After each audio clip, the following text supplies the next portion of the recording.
श्री शिवाय नमस्तुभ्यम, हर हर महादेव। आप सबको पता है पितृपक्ष का महीना चल रहा है, श्राद्ध पक्ष का महीना चल रहा है। और आप लोग भी अगर चाहते हैं कि आपके पितर, आपके पूर्वज इस महीने में आपसे प्रसन्न होकर जाएं, तो यह वीडियो आप लोगों के लिए है। आप लोगों के घर में कोई भी पितृ दोष लगा है, कोई भी परेशानी है जो आप लोगों को महसूस हो रहा है, ये हमारे पितृ दोष की वजह से हो रही है हमें परेशानी, तो आप लोग इस वीडियो में बताए गए उपाय जरूर करें।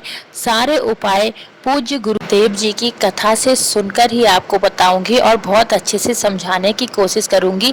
आप लोगों को चाहिए बस दो चीजें, थोड़ा सा गंगा जल और थोड़ी से मिश्री के दाने लेकर आप लोग इस उपाय को करिए। देखिए आपको स्क्रीन पर गंगा जल दिख रहा है, आप लोगों को एक कटोरी में गंगा जल ले लेना है और आप लोगों को इसके लिए चाहिए थोड़ी सी मिश्री। मिश्री के ऑप्शन में आप लोगों को कुछ नहीं लेना है, इस उपाय के लिए मिश्री की ही ज़रूरत है।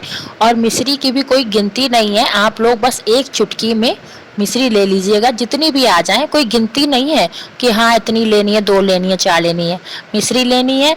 और हम लोगों को चाहिए काली मिर्च। काली मिर्च हम लोगों को साबित नहीं चाहिए, पिसी हुई पाउडर चाहिए। और इन सबको आप लोगों को डाल लेना है। जिस कटोरी में आप लोगों ने गंगा जल डाला था उसी में आपको मिश्री डाल लेनी है और उसी में एक चुटकी आपको काली मिर्च का जो पाउडर आपने किया है उसको डाल लेना है और लेकर पहुंच जाना है आप लोगों को इन तीनों चीज़ों को पीपल पेड़ के नीचे। टाइमिंग आप लोगों को पता है, पितरों की टाइमिंग होती है पीपल पेड़ के ऊपर 10 से 12 के बीच में आप लोगों को यह तीनों चीज़ों की कटोरी लेकर पीपल पेड़ के नीचे पहुंच जाना है। और आप लोगों को उस कटोरी में जो जल, मिश्री और काली मिर्च का मिश्रण है उसको पीपल पेड़ की जड़ में समर्पित कर देना है, पितृ देवता अर्यमा का नाम लेते हुए।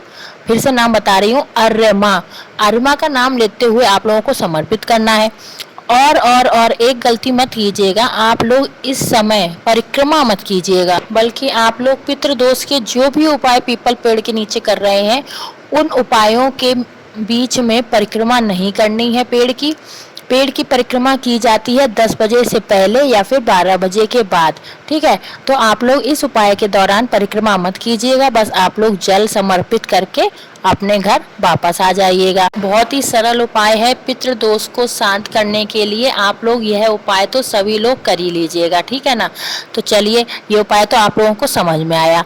अब बात करते हैं इस वीडियो के अपने दूसरे उपाय की। दूसरा उपाय बहुत ही सरल, बहुत ही छोटा है बीमारी के लिए और पितृदोष के लिए। इसके लिए आप लोगों को लेनी है 5 हरी दूर्वा लीजिएगा, ठीक है। गंगा जल की आवश्यकता पड़ेगी, बहुत ही थोड़ा सा गंगा जल लेना है आप लोगों को। और एक कलश में आपको गंगा जल जितना भी आपने लिया है उसको डाल लेना है और साथ में ही आपने जो 5 दूर्वा ली हैं उनको भी इसी कलश में डाल लेना है। और आपके घर में जो भी व्यक्ति बहुत बीमार रहता है, बहुत क्रोध करता है, बहुत नाराज रहते हैं, आप शब्द बोलते हैं, उनके हाथ से इसको टच करवा लेना, एक बार छुला लेना और उसके बाद इसको अपने पूरे घर में घुमा लीजिएगा। वॉशरूम को छोड़कर अपने पूरे घर में इस कलश को सीधे हाथ में लेकर घूम लीजिएगा।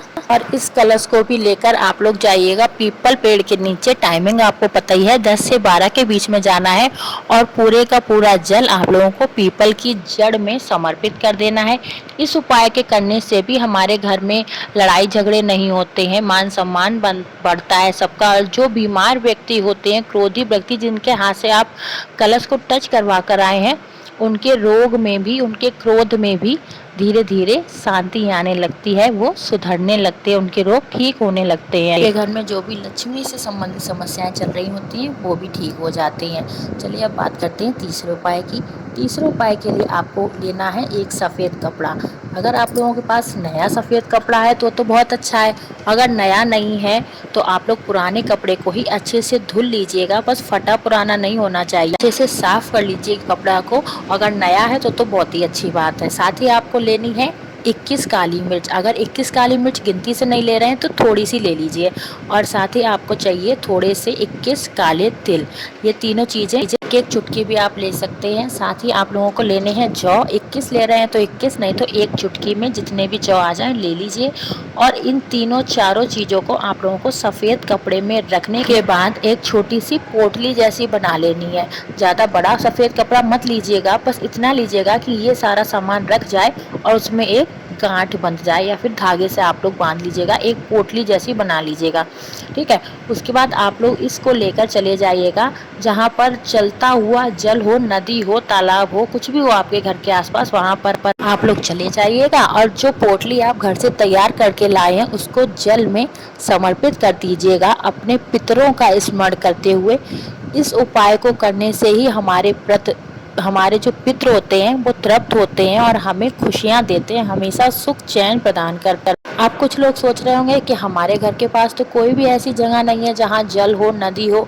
तो आप लोगों के पास दो ऑप्शन है। आप लोग किसी भी बट वृक्ष के पास आप लोग जाइएगा। आप लोगों के घर के आसपास जो भी बट वृक्ष हो, बरगद का वृक्ष हो, उसके आसपास आप लोग जब भी आप लोग इस पोटली को रख सकते हैं। या फिर आपके घर के पास में कहीं पीपल का वृक्ष है, पीपल का वृक्ष तो होएगा ही, वहाँ पर भी आप लोग इस पोटली को रख सकते हैं। बस आप टाइमिंग का ध्यान रखिएगा। अगर किसी वृक्ष के पास जा रहे हैं, पीपल या बरगद के वृक्ष के पास जा रहे हैं, तो 10 से 11 के बीच में ही जाना है।